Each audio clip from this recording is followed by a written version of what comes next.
Hi, I'm Varni Batagage, Senior Lecturer in Law at Horizon Campus. Today my students are ready to explain you the case note for 2024 by doing a moot court session.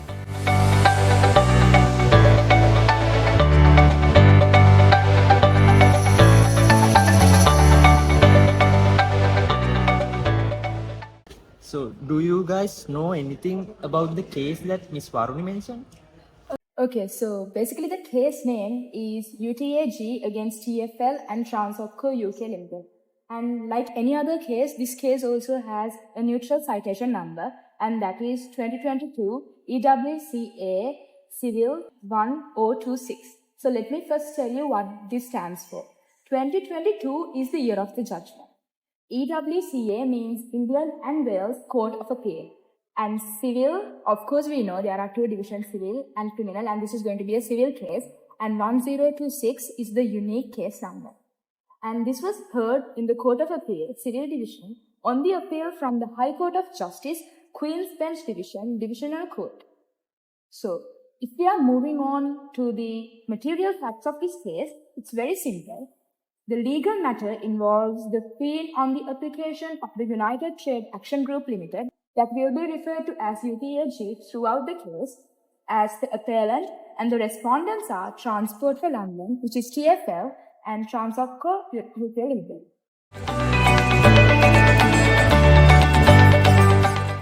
In this litigation, the case involves Transopco UK Limited operating under the trading name FreeNow, which holds a private hire vehicle, that is PHV operator's license, and United Trades Action Group Limited, that is UTAG, a trade association for black cab drivers, challenges the lawfulness of Transopco to hold a London PHV operator's license.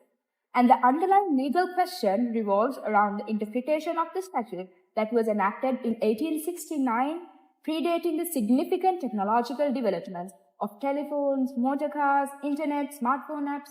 And despite the historical context, this case raises crucial legal issues concerning the licensing of private vehicles in London. There are two issues that were discussed in this case. The first one is related to licensing, and the second is related to interpretation of the law.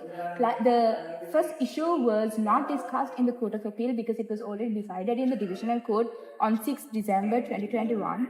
And the second issue took more prominence in this case.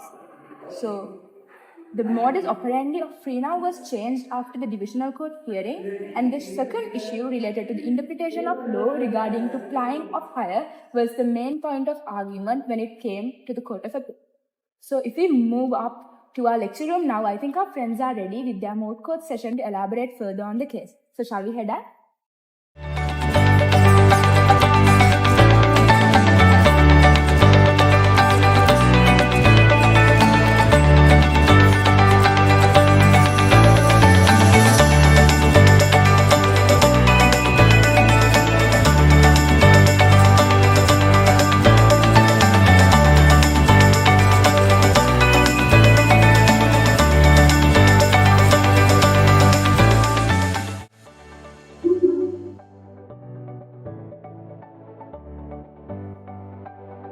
Hi, we are the first year law students of Horizon Campus.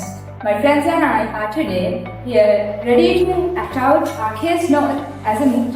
And on my left side we have David Matthias representing the appellant, and we have Philip Corbin representing the respondents, and we have the three judges, Justice Bean, Justice Singh and Justice Phillips, joining us today to elaborate on how this case was decided.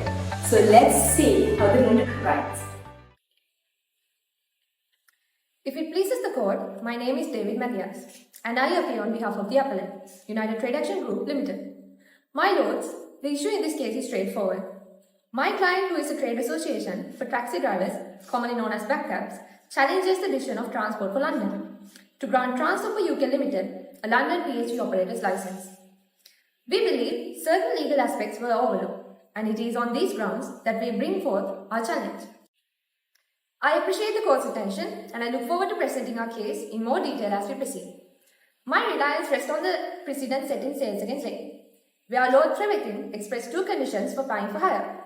The first condition stipulates that, without any contract between the driver and the passenger, a vehicle must have been waiting or soliciting customers.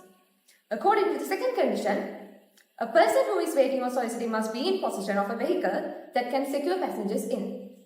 As it is evident, there is no requirement mentioned for a vehicle to be physically exhibited as Hockling and Sherwood demands to amount to applying for hire. This principle is further supported by additional cases and I shall present. In Cavill against Amos, it was stated by Channel J that a vehicle could still apply for hire without exhibiting white voting for customers. Further, in Griffin against Grey Coaches, in which state carriages were greatly advertised, Lord Hewitt found evidence for applying for hire. His Lordship emphasized that a vehicle waiting in a suitable place is effectively waiting to be appropriated, nullifying the necessity for physical visibility to customers. I would like to pass this to my friend who would be acting as David Mathias. My lords, in Gilbert vs. Mackay, Lord Goddard highlighted the importance of vehicle exhibition for applying for hire, yet acknowledged instances where applying for hire occurs without direct vehicle visibility. He stated that even if the vehicle was parked in a place not seen by the public, it would still be possible to categorize it as a vehicle for hire. This precedent underscores our contention that while vehicle exhibition is significant, it is not the exclusive determinant for applying for hire. It is our position that the essence of applying for hire lies in the active solicitation or waiting for secure passengers, as seen in Sales vs. Lake.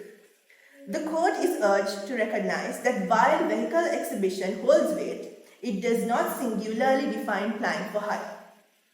Respectfully, reading VC vs. Ali failed to appreciate the comprehensive legal framework and historical underpinnings for applying for hire. The court's narrow interpretation overlooked long-standing practices such as touting, which have historically constituted forms of applying for hire. My lords, we advocate for consistency with Sales vs. Lake, which provides a robust framework for determining applying for hire. Cogley vs. Sherwood ought to be construed in harmony with Sales vs. Lake, as the latter better aligns with the legislative intent and purpose of the pertinent laws. Further, moving on, my friend will present her arguments as David Mathias. My lords, in the case reading BC against Ali, the court overlooked the critical aspect of interpreting the phrase applying for hire in the 1869 Act. This law aims to prevent vehicles other than licensed hackney carriages from the actively seeking passengers in the public areas. However, the rise of ride-hailing apps like Uber, Lyft challenges this goal.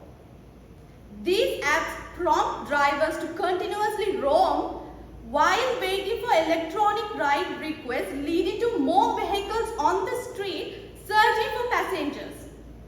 These vehicles often don't meet the strict standards required for hackney carriages and may perform unconventional maneuvers to pick up passengers unlike traditional taxis.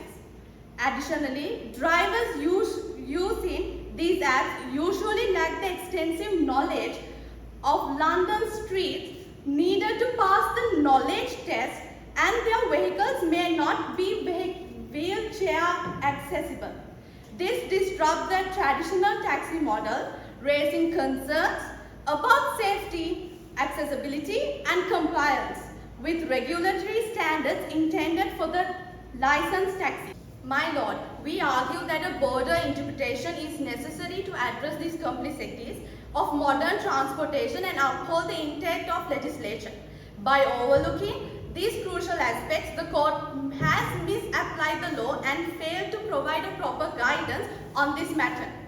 In light of these deficiencies, we respectfully urge this honorable court to reconsider its ruling and adopt more comprehensive approach, and that takes into account the historical context and the intent of legislation.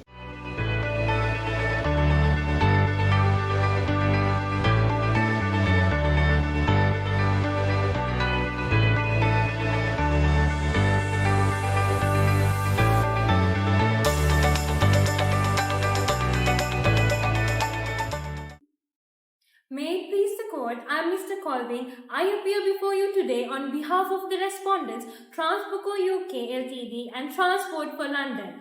In this case, challenging the lawfulness of Transport for London's decision to grant a London private hire vehicle operator's license to Transopco UK Limited, trading as Free Now.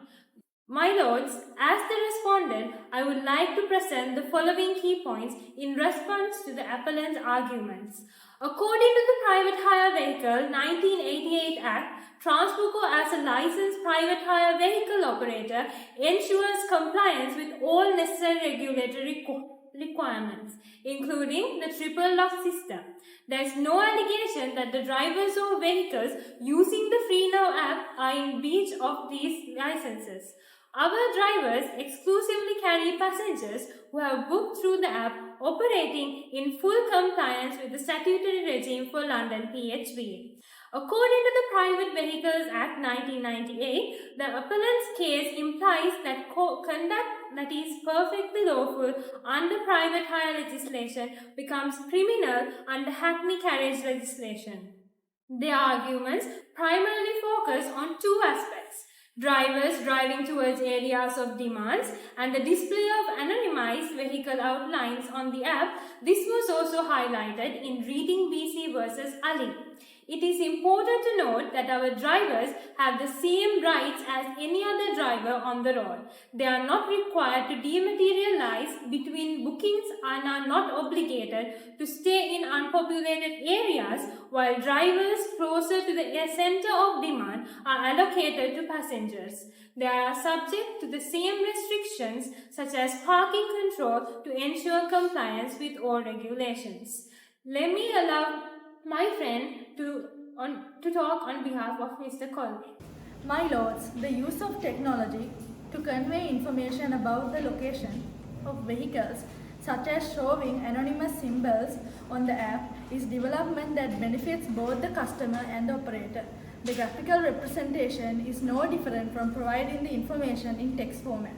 It does not convert the lawful communication of information for private hire booking into unlawful flying for hire.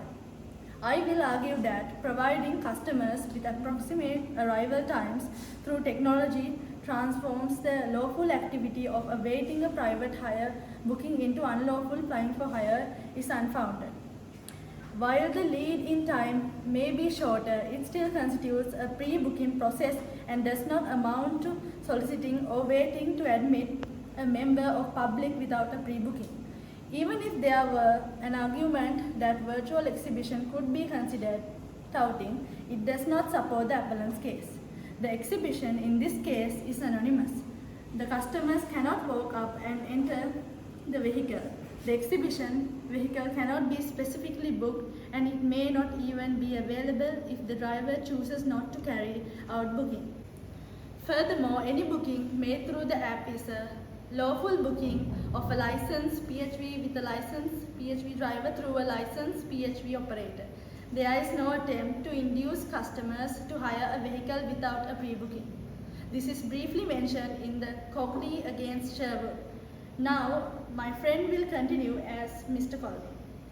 It is important to highlight that Free Now drivers have the choice of whether to accept a prospect ride once the app informs them of the passenger's destination. This flexibility for drivers to accept or decline rides has been in place for approximately 2 years, and it is an integral part of the system. The submissions made by me on behalf of TfL further our case. The sequence of events for a Free Now booking, as emphasized by TfL, involves the passenger opening the app and seeing a display of available vehicles, placing an order, the operator accepting the booking, and then sending the job to drivers in the area to see if any of them would like to accept it. Only if a driver accepts the job are the vehicle and driver identified to the passenger. This is mentioned in the section 1 subsection 3 of the Private Hire Vehicles Act 1998. My lords, in conclusion, Transopco operates within the boundaries of the law as a licensed private hire vehicle operator. Our drivers comply with all regulatory requirements and carry passengers who have booked through the Free Now app, adhering to the statutory regime for London PHVs. The appellant's arguments lack merit. as they accept to misconstrue lawful conduct as criminal. Our drivers exercise their rights as any other driver on the road, while complying with restrictions and regulations. The use of technology to convey vehicle location and provide approximate arrival time does not convert lawful operations into unlawful activities. The virtual exhibitions on the app is anonymous and does not enable customers to directly enter a specific vehicle. Our drivers have the autonomy to accept or decline riders based on passenger destinations. We respectfully request the court to evaluate the validity of the appellant's arguments and affirm the lawfulness of Transopco's operations, which comply with all regulations.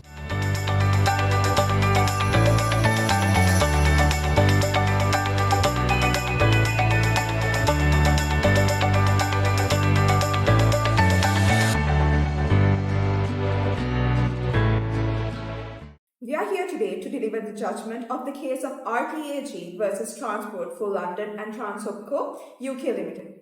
Justice Singh has his own arguments regarding the case. However, all the judges have agreed on a similar decision. Now, let's start by addressing the arguments presented by the appellant. They claim that the current interpretation of the law would unfairly penalize the private hire vehicle industry. They argued the further clarification of what constitutes hiring for plying for hire. The Hackney Coach etc. Act 1715 Section 3 presented a definition of what plying for hire means, stating, shall presume to stand, ply or drive for hire with any coach whatsoever. Upon examining the legal precedents, it is clear that there are two-stage tests for determining if vehicle is plying for hire. This test, laid out in Cogley against Sherwood, requires both the exhibition of the vehicle and the solicitation of passengers without a prior contract. We also find no merit in attempting to elevate the significance of sales against legs as it is not relevant here. Now, considering modern technology such as ride-hailing apps, we recognize their impact on the industry. However, the fundamental distinction between pre-booked hires and vehicles plying for hire remains unchanged. The use of these apps does not alter the requirement for a present open offer to the public. Moving on to the conclusion on plying for hire, after carefully considering, we uphold the Divisional Court's decision in Reading BC against Ali. Finally, regarding cost, we find no fault in the Divisional Court's discretion. In summary, the appeal by UTAG is dismissed. The substantive decision on plying for hire stands and no cost shall be awarded. In addition to Justice Bean's argument, in considering the matter before us, it is clear that the technological advancements in the booking of private hire vehicles have indeed the process reducing the time required for such arrangements. However, it is crucial to recognize that the advancements have not erased the fundamental distinction between pre-booking and playing for hire. I align with the perspective articulated by Bean LJ in this particular case where the absence of playing for hire is evident. This is conclusion by the fact that the driver in question would not undertake a journey with a member of the public without a pre-booking facilitated through the relevant application. Furthermore, I concur with the decision regarding cost. It is imperative to delineate between case characterized by multiple grounds for challenge and those separate issues for determination and light of these decisions. I support the court discretion and refraining from issuing an order for cost in the instance. I agree with the board judgment.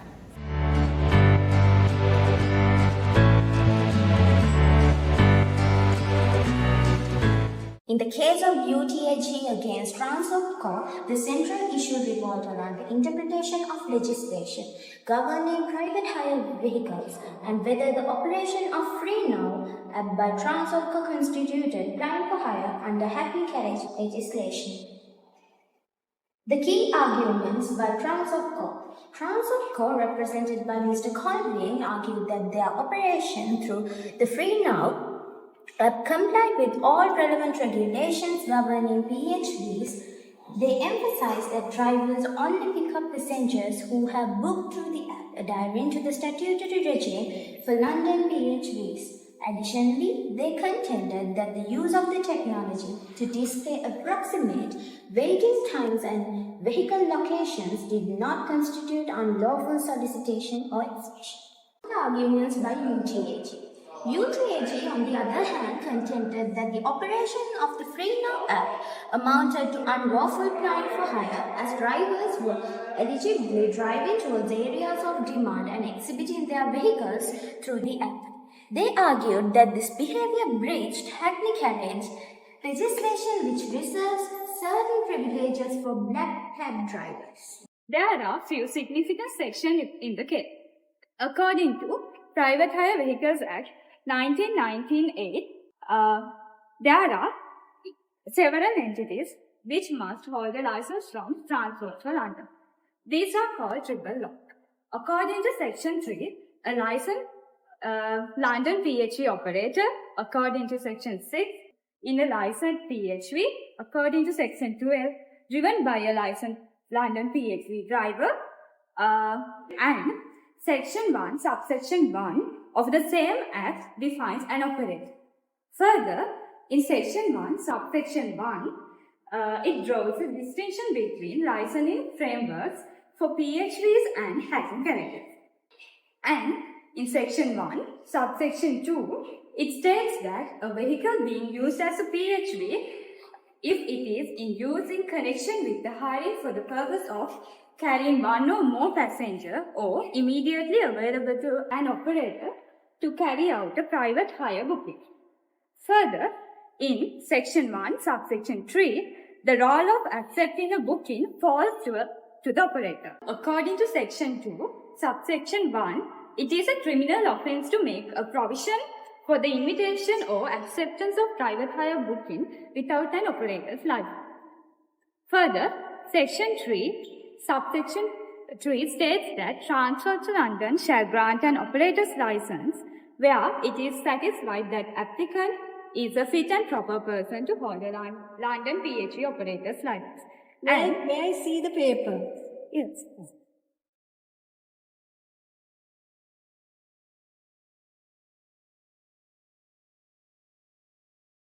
As Nitya mentioned before, I have also noted some important facts of the case. The judges have mainly focused on two main cases which is described about the word flying for hire. The cases are BC versus Ali, which was in 2019, and Cobley versus Sherwood in 1959. And in those cases, the judges have mainly focused on three main factors, which is exhibition, solicitation, and pre-booking. And based on those three factors, the judges have decided the meaning for flying for hire word legal. I hope that you all understood the case today. I think that you all heard how the judges were arguing what are the sections that were cited, and the case law judges were mentioning what are the prominent cases that has to be considered, and the definition how it should be interpreted. I hope everything is clear for you. Yeah, Miss, we understood it. The session was good. Okay. Please do subscribe to the channel. Please like and comment.